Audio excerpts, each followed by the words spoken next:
Donc, ce qui nous importe de savoir ici, c'est que dans Souratul Nas et dans Souratul Falaq, notre Seigneur rappelle au prophète alayhi salatu wassalam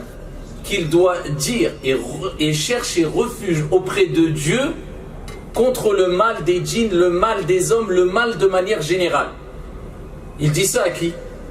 Au prophète Mohammed alayhi salatu wassalam, pour nous rappeler à toutes et tous que lorsque nous sommes touchés par un mal quelconque, ou si nous craignons d'être touchés par un mal quelconque, on se doit de chercher refuge, non pas auprès de gris-gris, auprès de marabouts, auprès d'un pendentif ou d'un œil en forme de pendentif, ou auprès d'un devin quelconque, ou en lisant un horoscope quelconque parce qu'on craint l'avenir et qu'il nous arrive un mal quelconque, auprès d'une main de Fatma, auprès de je ne sais qui, mais auprès de Qul a'udhu bi rabbi an-nas. Dit je cherche refuge auprès du Seigneur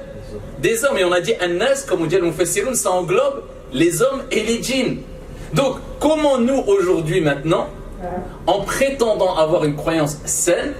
après chacun est libre de faire ce qu'il veut, mais nous dans notre croyance musulmane, nous avons la ferme conviction qu'on n'a pas le droit de chercher refuge auprès d'autres que de Dieu, sauf dans ce que d'autres personnes peuvent nous apporter comme soutien, bien sûr. Si je suis en train de pousser ma voiture parce qu'elle est en panne, je ne vais pas dire ah non, a'udhu billah, personne ne doit m'aider parce que je dois chercher le refuge qu'auprès de Dieu. Non, mais dans ce que Dieu peut m'apporter et qu'il n'y a que Dieu qui peut m'apporter cette protection. Dans des situations où seul Dieu peut me venir en aide, repousser un mal, eh bien je dois chercher refuge qu'auprès de Dieu, ni auprès d'une statue, ni auprès d'un pendentif, car tout cela relève du plus grand péché en islam, Ash-shirku billahi azza wa jal. Et Allah subhanahu wa ta'ala nous rappelle dans plusieurs versets coraniques que wa in yamsaska Allahu bidur fala kashifa lahu illa hu. Si Dieu fait qu'il t'arrive un mal quelconque, nul ne peut l'enlever, l'ôter, si ce n'est lui, subhanahu wa ta'ala. Et c'est pour cela que le prophète sallallahu alayhi wa sallam nous rappelle que, eh bien, celui qui, car c'est monnaie courante aujourd'hui, celui qui court vers un soi-disant devin qui connaît l'avenir parce qu'il craint un mal, ou qui court vers un voyant, soi-disant voyant quelconque, parce qu'il craint un mal dans son futur, dans l'avenir, ou bien qui consulte un horoscope pour savoir qu'est-ce qui va lui arriver demain, eh bien celui-là c'est certes égaré d'un égarement évident. Tout simplement parce que le prophète sallallahu alayhi wa sallam nous dit dans le hadith rapporté par Ahmad et Abu Daoud et d'autres, celui qui consulte un devin, celui qui prétend connaître l'avenir, donc nous dans notre croyance on sait que personne ne peut prétendre connaître l'avenir, eh bien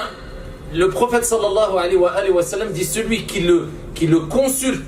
et il croit en ce qu'il dit, faqad kafara bima unzila ala Muhammad sallallahu alayhi wa sallam. Il n'a pas cru en ce qui a été révélé au prophète, c'est-à-dire il a démenti, il ne croit pas en cette révélation et en tous les versets coraniques où Dieu nous rappelle que personne ne connaît l'avenir si ce n'est Dieu. Lorsque Allah subhanahu wa ta'ala nous dit dans le Coran, c'est ce qu'il veut éclaircir aux gens de manière générale. Et il dit قُلْ لَا يَعْلَمُ مَنْ فِي السَّمَاوَاتِ وَالْأَرْضِ الْغَيْبَ إِلَّا اللَّهِ. Dit, nul de ceux qui sont dans les cieux et sur la terre ne connaissent l'inconnaissable, l'invisible, si ce n'est Allah subhanahu wa ta'ala. Et le prophète sallallahu alayhi wa sallam dans un autre hadith rapporté par Muslim, il nous dit toute personne qui consulte un devin, alors par analogie on dit aussi qu'il consulte l'horoscope, je suis scorpion donc il va m'arriver telle chose demain ou je ne sais quoi encore. Eh bien nous dans notre croyance en islam, le prophète il dit que celui qui consulte un devin ou qui consulte l'horoscope ou autre, ses prières sont rejetées pendant 40 jours.